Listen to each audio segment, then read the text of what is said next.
بەناوی خوای گەورە کەس و کاری سەربەرزی şehîdan بەرکەوتوانی کیمیابارانی هەڵەبجە. Açıkça buradan sesleniyoruz.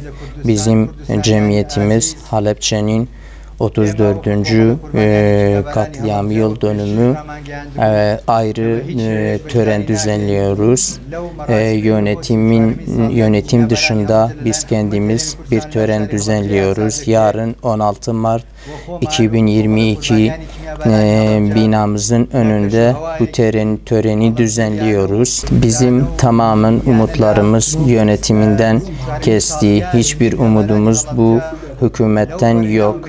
Hiçbir beklentimiz yok. Maalesef birkaç yıldır yönetimden hükümete sesleniyoruz. Lütfen Halepçe'ye yardım getirin. Halepçe'ye gereken işleri, proje yapın ama hiçbir şey yapılmıyor. Bu yüzden biz Halepçe Kimyasal Mağdurları Cemiyeti olarak kendimiz özel Halepçeli, kültürlü, tam anlamıyla kendimiz bir tören düzenliyoruz.